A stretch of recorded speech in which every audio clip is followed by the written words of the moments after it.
Hello guys, good morning, જય માતાજી, જય રામાધાણી। તો ગાઈઝ આજે અમારે સવારમાં જવાનું હતું ડુંગરપુર। પછી હું ને મારો ભાઈ શંકર બંને તૈયાર થઈને નીકળી જઈએ છીએ ડુંગરપુર જવા માટે।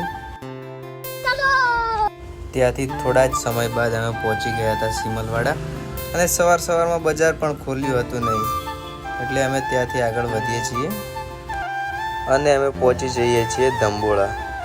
ધંબોળામાં પણ એવું જ હતું, એટલે નોન સ્ટોપ અમે ચાલતા જ રહીએ છીએ અને ફાઇનલી હવે અમે ડુંગરપુર પહોંચવા આવ્યા છીએ અને પહોંચી પણ જઈએ છીએ।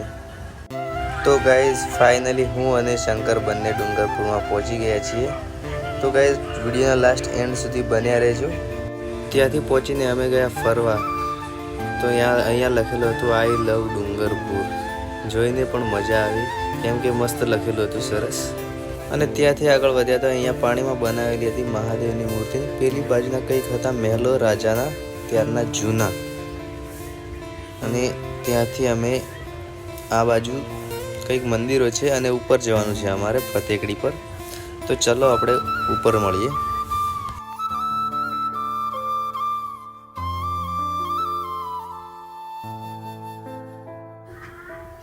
તો ગાઈઝ ફાઇનલી અમે ઉપર જવા માટે નીકળી ગયા છીએ, અને ઢાળ પણ બહુ છે અને થાક પણ બહુ લાગે છે, કેમ કે ગરમી પણ બહુ છે, એટલે થાક લાગે છે। અને પાછળવાળો શંકર તો પાછળ જ રહી ગયો, જોઈ શકો છો, થાકી ગયો છે।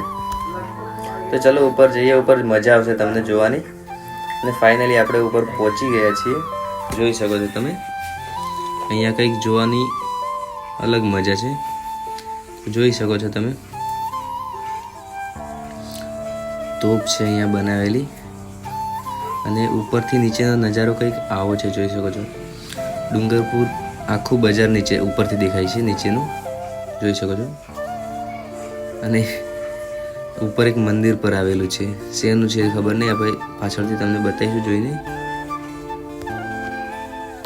તો ગાઈઝ ઉપરથી નીચેનો નજારો કંઈક આવો હતો, જોઈ શકો છો તમે। અને ઉપરથી નીચેની કંઈક અલગ જ મજા આવતી, બહુ જ મજા આવી, એટલે બહુ જ મજા આવી, જોઈ શકો છો તમે, એટલું ખતરનાક।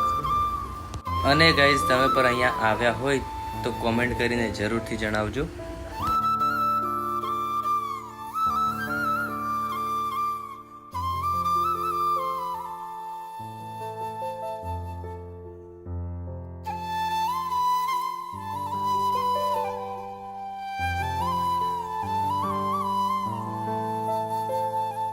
તો ગાઈસ ડુંગરપુર તો ફરી લીધું, અને હવે ઘરે જવા માટે નીકળી ગયા છીએ।